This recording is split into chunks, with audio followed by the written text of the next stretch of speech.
कृष्ण के सेवा भाव की अगर बात करें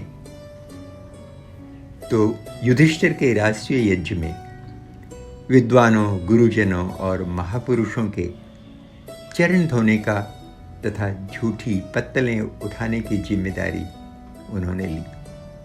ऐसी विनम्रता, शालीनता, निर्भिमानता, सेवा, त्याग आदि के कारण राजसूय यज्ञ में वे प्रथम पूजा के अधिकारी बने।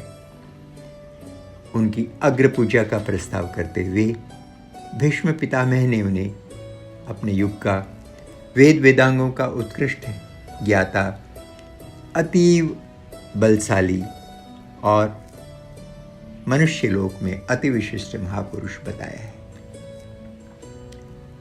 महाभारत में श्री कृष्ण को एक हाथ में पांचजन्य शंख और दूसरे हाथ में सुदर्शन चक्र उठाए योगेश्वर पांडव साम्राज्य के निर्माता के रूप में दिखाया गया है। महाभारत की विजय के बाद श्री कृष्ण स्वयं राजा बन सकते थे, मगर उन्होंने युधिष्ठिर को राजा बनाया। यह त्याग उन्हें पूज्य पद पर, सर्व पूज्य पद पर प्रतिष्ठित करता है। मित्र सुदामा की आर्थिक स्थिति को देखकर उन्हें बिना बताए, बिना सूचित किए अपने पास रखकर उनके लिए सुंदर भवन बनवा देना, बाल्यकाल की मैत्री को पुनः जीवित कर देना, ऐसे श्री कृष्ण के चरित्र की ही विशेषता है। यह उनका दैवीय गुण था। गरीब ब्राह्मण और संपन्न राजा की मैत्री का उदाहरण इतिहास में मित्रता की मिसाल बन गया। शिशुपाल की 100 गालियों को माफ कर देना सामान्य बात नहीं थी। साधारण व्यक्ति एक गाली भी बर्दाश्त नहीं कर पाता है, तुरंत आग बबूला होकर मरने मारने के लिए तैयार हो जाता है। यह भगवान श्री कृष्ण के चरित्र की असाधारण विशेषता थी। धैर्य, क्षमा रखते हुए निरंतर अपमानित होकर भी 100 गालियों को सहन कर लेने वाला संसार के इतिहास में श्री कृष्ण ही हो सकते हैं, दूसरा अन्य कोई नहीं। शिशुपाल अभद्र गाली देकर श्री कृष्ण को उत्तेजित व क्रोधित करना चाहता था, मगर वे अपनी प्रतिज्ञा एवं वचनबद्धता से विचलित नहीं हुए। यह उनका दैवीय गुण था। वर्तमान समय में क्रोध व हिंसा तेजी से बढ़ रही है। क्षमा, धैर्य, शांति, सेवा, त्याग आदि की प्रेरणा व संदेश लेने हों तो श्री कृष्ण जैसा महामानव इतिहास में न मिलेगा। श्री कृष्ण इहलोक और परलोक दोनों के ज्ञाता व मर्मज्ञ थे। उनके जीवन में यथार्थ व आदर्श दोनों का समन्वय था, मिलान था। वे हर स्थिति में संतुलन रखना व बनाना जानते थे। यदि कोई जीने की कला सीखना चाहे तो वे श्री कृष्ण से सीखे।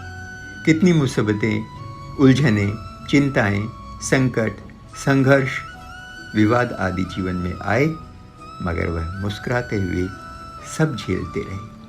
कभी चेहरे पर चिंता, तनाव, बेचैनी व सिकन नहीं आने दी।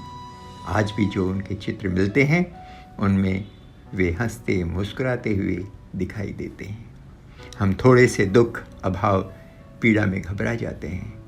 श्री कृष्ण का जीवन दर्शन निराश, हताश, उदास, दुखी, परेशान व्यक्ति को सदा आगे बढ़ने की प्रेरणा और शक्ति देता हुआ मार्गदर्शन करता रहेगा।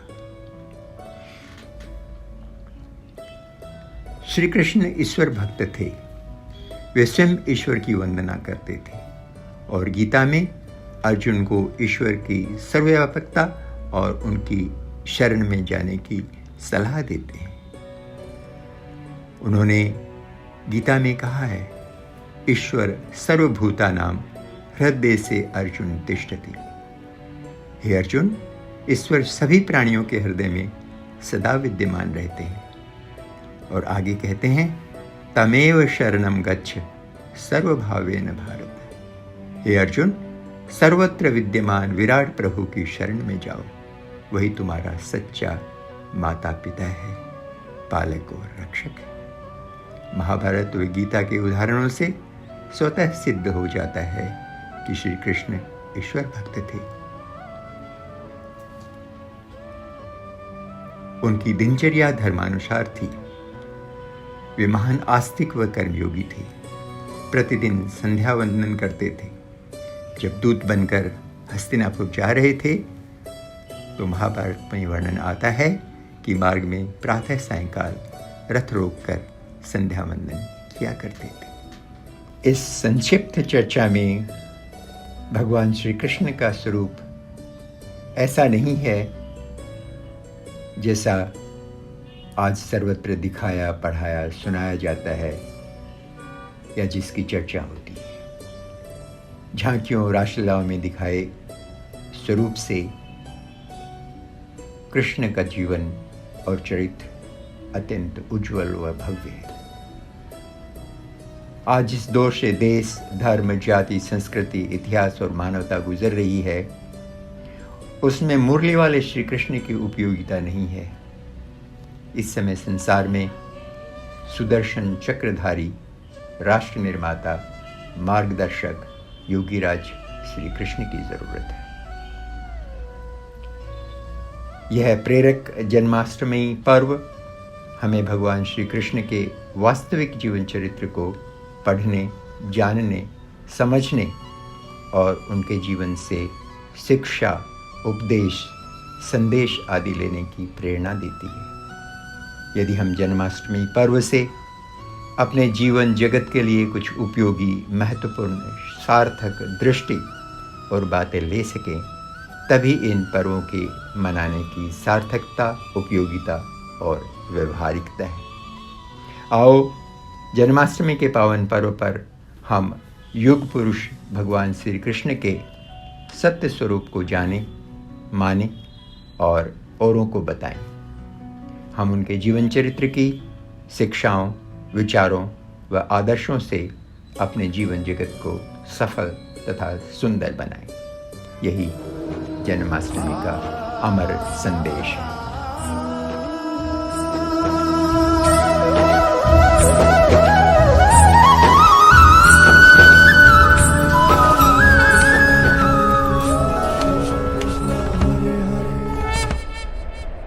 यदा यदा हि धर्मस्य ग्लानिर्भवति भारत अभ्युत्थानमधर्मस्य तदात्मानं सृजाम्यहम्। परित्राणाय साधूनां विनाशाय च दुष्कृतां धर्म संस्थापनार्थाय संभवामि युगे युगे।